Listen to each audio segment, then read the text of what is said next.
Donc, combien est-ce qu'il y a eu d'incarnations humaines dans cette boucle de manifestation du soi supérieur?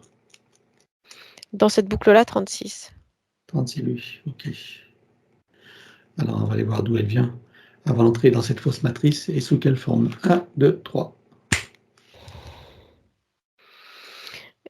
Elle est d'essence féminine, le corps est humanoïde, mais il y a des grandes ailes. Toute on va dire sa physicalité est fluide, légère, ce qui Oui, lui permet de planer au-dessus des courants d'énergie interplanétaires. d'accord. Et quel type d'aile elle a alors? C'est des grandes ailes comme les oiseaux planeurs que l'on connaît sur Terre. Ah, d'accord. Ok. Et alors, quoi elle s'occupe? Quels sont ses centres d'intérêt ou ses fonctions? Elle est là, affectée en quelque sorte à la surveillance, à la connaissance et à la surveillance des développements. C'est des développements de civilisation sur les planètes. Son peuple, c'est un peuple à polarité féminine et dont la fonction première, enfin l'occupation principale, est d'installer de, de nouvelles consciences incarnées dans de nouvelles formes de vie sur des planètes et de participer à leur développement, à leur croissance. D'accord. Et une fois installées, il y a des sortes de... Elle n'est pas la seule à faire cela. C'est individuel, ce sont des déplacements individuels, ben, elles sont plusieurs à le faire, à se déplacer entre, au-dessus et parfois sur les planètes pour observer, surveiller comment se passe l'installation des vies, des formes de vie qu'elles y ont installées ou qu'elles ont contribué à installer. Quel type de forme de vie elles installent alors? Minérales, végétales, animales. D'accord. Et de quelle manière elles installent ces formes de vie? De quelle manière elles ensemencent ces planètes? En ensemençant des cellules souches qui sont porteuses de différentes informations. D'accord. Et elles les prennent où ces cellules souches? C'est en plusieurs étapes. Il y a une sorte de collecte d'informations, un petit peu comme des abeilles qui butinent de fleur en fleur. Elles vont butiner ces informations dans plusieurs espaces-temps, dans plusieurs planètes. C'est connecté connecté, relié, rangé, organisé dans une sorte de, pour appeler ça bibliothèque, Mhm. Genre mémoire akashique? quelque chose comme ça, oui, de similaire en tout cas. Et ces entités-là, non seulement rangent, réorganisent, classent, mais créent aussi à partir de données déjà existantes, de nouvelles données pour ensuite aller les implanter sur des planètes déjà connues ou en attente d'être découvertes. D'accord.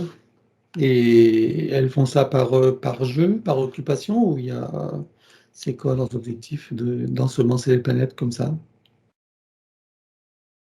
Elles le font. C'est comme si tu demandes à une abeille pourquoi est-ce qu'elle fait du miel. C'est leur fonction, quoi. C'est leur fonction. D'accord. Ok. Elle est en quelle dimension, là, dans cette forme d'existence? C'est principalement en 5e dimension. C'est leur dimension de base. Oui. Mais il peut y avoir des déplacements en 4e dimension et aussi en 6e, avec quelques incursions en 7e. Donc, elles ont la capacité de changer de dimension, c'est ça, de densité? Oui, D'accord. Donc, ce sont en gros des créateurs, des porteurs et créateurs de vie, si j'ai bien compris. oui. Ok. Elles ont une planète particulière ou elles viennent d'une étoile ou d'où est-ce qu'elles viennent? Non, elles sont rattachées à cette sorte de structure de bibliothèque. Et donc cette bibliothèque, elle se situe où exactement? Il n'y a pas de lieu précis. C'est une information qui est présente dans tout ce qui existe, c'est ça? Oui, Dans ce qu'on appelle l'espace ou, c'est ça. Et dont les différents, alors pour faire l'analogie avec une bibliothèque, dont les différents rayonnages et informations sont disponibles suivant l'étage où tu te trouves, l'étage fréquentiel et l'étage dimensionnel. d'accord, OK. Et à chaque dimension, il y a des sortes on va dire, d'alvéoles dans lesquelles naissent et viennent se ressourcer et reviennent aussi en fin de circuit de leur forme d'incarnation, ces entités-là. OK. Donc cette bibliothèque, est-ce que c'est ce qu'on appelle les mémoires akashiques ou pas du tout? Euh, c'est, ça en fait enfin, ça en fait partie. C'est plus exactement les mémoires akashiques sont une partie de cette bibliothèque-là qui est beaucoup plus vaste.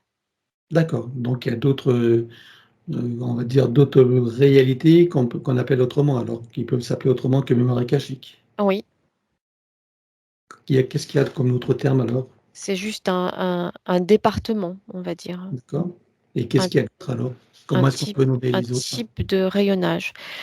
Je ne sais pas, il n'y a pas de nom spécifique qui y soit rattaché. Il y a pas de nom humain parce qu'on les connaît pas, c'est ça? Exact. D'accord. Donc en fait, ce qu'on appelle mémoire akashique, c'est juste une portion de quelque chose qui est beaucoup plus vaste, qui comporte plusieurs étages et plans de réalité et possibilités de création. C'est ce que je comprends? Exact. Et c'est ce qui porte en fait ce qu'on appelle des schèmes, comment on va dire? Des formes de vie et des archétypes de vie, c'est ça? Oui, Et c'est là qu'elle puise des archétypes de vie pour les manifester sur d'autres planètes. c'est ça. Utiliser les données brutes ou transformer, améliorer. D'accord. OK. Donc qu'est-ce qui se passe pour celle qui est, Chantal aujourd'hui devant nous, pour que de cette forme d'existence, elle se retrouve incarnée sur terre? C'est lors d'une phase d'exploration non maîtrisée. Parce que dans leur activité, il y a plusieurs phases, plusieurs champs d'action. Et un des champs d'action, c'est la recherche de nouvelles informations. Et c'est dans cette phase-là qui est, on va dire, la moins protégée, la moins bordée d'un point de vue énergétique, que parfois il peut y avoir des risques d'être piégé dans un espace-temps donné sans pouvoir en sortir. C'est ce qui s'est passé pour elle. D'accord. Ils sortent de leur zone de confort, c'est ça? Pour trouver Oui, des informations, des zones de risque? oui, D'accord. Et là, elle se fait piéger directement dans la matrice alors? oui. C'est-à-dire qu'elle s'est approchée de l'espace terrestre ou, Alors, c'est pas approché d'un point de vue géographique, c'est approché d'un point de vue fréquentiel. Mmh, d'accord. C'est-à-dire vers la 4D, c'est ça? À la Oui, fréquence 4D? c'est ça. D'accord. Bien, alors j'aimerais savoir une chose justement, cette fausse matrice, elle ne concerne que l'espace terrestre ou elle concerne tout le système solaire? Il y a plusieurs couches. Ouais. La couche qui nous concerne, c'est celle de l'espace terrestre. Mmh. Et c'est comme une suite de, on va dire, de filets à mailles plus ou moins larges. Ouais. Les mailles les plus resserrées se trouvent au niveau de la matrice terrestre. OK. Ensuite donc si on suit son extension, ça va jusqu'où? Ça s'étend dans tout l'univers. Tout l'univers. D'accord. Donc en C'est fait, tout l'univers est contaminé par la fausse matrice. Non, dans tout l'univers, il y a ce système-là de matrices de vie qui viennent se croiser, s'entrecroiser et s'interconnecter. Sauf qu'au niveau de la matrice terrestre, il y a eu ce que l'on appelle un piratage, une récupération Mmh. et une copie qui a été effectuée et qui vient doubler la structure de la matrice de vie naturelle. D'accord. Donc ça concerne uniquement la Terre ou il y a d'autres planètes dans notre univers qui sont concernées? Dans notre système solaire, c'est la seule. Dans notre univers, il y en a d'autres, oui. D'accord. Des planètes qui sont connues? Non. Non. OK. Mais dans le système solaire, donc on a pu voir que la 5e dimension aurait été, heu, contaminée par la fausse matrice. Est-ce que tu vois que c'est vrai ou pas? Oui, c'est le cas puisque, toutes ces matrices, de vie naturelle sont interconnectées les unes aux autres. Donc il y a des ponts possibles, des D'accord. ponts d'informations qui les relient les unes aux autres et dont certains ont été, en quelque sorte, contaminés, infectés, oui. Dans la 5e dimension. Oui, Bon, mais par contre, c'est pas toute la 5e dimension. Je suppose qu'il y a des octaves. oui, comme des notes de musique, il y a où il y a des différences de son, parfois très subtiles. Là, tout n'est pas impacté. D'accord. On ne veut pas dire que toute la 5e dimension est contaminée alors. Non, Quelle proportion il y a de la 5e qui est contaminée? c'est pas un bloc homogène, la Mmh. 5e dimension. Il y a Mmh. de multiples variations Bien qui la sûr. composent. Donc toutes les variations ne sont pas impactées et à l'intérieur même d'une même variation, tout n'est pas impacté non plus. Mais c'est relativement, disséminé, donc c'est difficile à quantifier. D'accord et ça peut toucher la 6e dimension? Oui, bien sûr, Et ça peut aller jusqu'à quelle dimension alors, cette à contamination? l'infini, par ces systèmes d'interconnexion, de ponts entre les différentes matrices naturelles. OK et là, c'est le cas? C'est le cas, mais c'est de plus en plus, resserré et brûlant, donc de plus en plus difficile d'accès pour cette sorte d'intelligence artificielle qui tente de s'immiscer, de s'infiltrer partout. De plus en plus difficile pour elle, tu veux dire, de s'infiltrer? Oui, Qu'est-ce qui fait que ça rend, cette difficulté, d'infiltration? Qu'est-ce qui se passe pour que ce soit plus difficile pour elle? la fréquence est, trop basse et comme ça n'est pas une fréquence naturelle, elle a ses propres limites. D'accord. Mais là, c'est nouveau le fait qu'il y ait ces limites ou Non, ça a toujours été. ça a toujours été? Donc plus elle avance en fréquence et plus c'est difficile pour elle, tu veux dire? Plus ça se resserre, Oui, c'est ça. hein? En dimension, plus ça se resserre et plus c'est Mmh. difficile. D'accord, Exact. OK. Par contre, ça reste un potentiel possible si cette intelligence artificielle développe des capacités et des connaissances. Oui, C'est ça? oui, c'est ça, une adaptation. D'accord et donc dans notre univers, tu vois qu'il y a que l'espace terrestre qui est contaminé? De cette façon-là, oui, comme la matrice terrestre, oui. Si tu vois par exemple, Vénus, Mars ou autre, il y a l'intelligence artificielle n'a pas encore, tissé sa toile? Non, il y a des infiltrations, mais les, différents points d'infiltration ne se sont pas reliés les uns aux autres. D'accord. Il y a quand même des infiltrations, c'est-à-dire qu'il y a des endroits de 5e dimension qui sont contaminés sur cette planète? Oui, exact. OK et quelle allure ça prend alors quand si on regarde Vénus par exemple?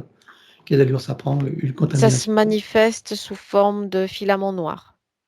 Et alors ça crée quel problème pour les consciences qui y vivent?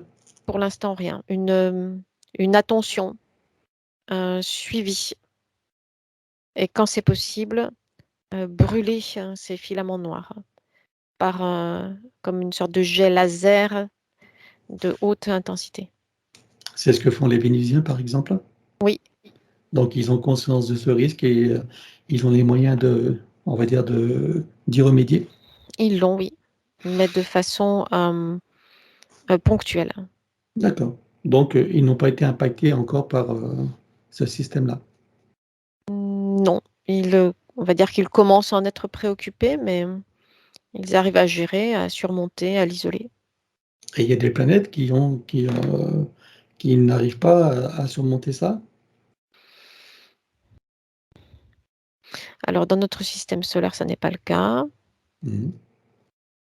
mais ailleurs dans notre univers, c'est le cas, d'où on va utiliser le terme contamination comme l'espace terrestre. D'accord. Il y a des planètes comme l'espace terrestre, donc qui sont contaminées Oui, et qui sont emprisonnées dans le même système. similaire en tout cas. D'accord. Ce sont des humanoïdes aussi? Est-ce que tu parles de la population dite Des locale? oui, des populations locales de ces planètes polluées. Pour la plupart, oui. Ouais. Un genre, 3e dimension?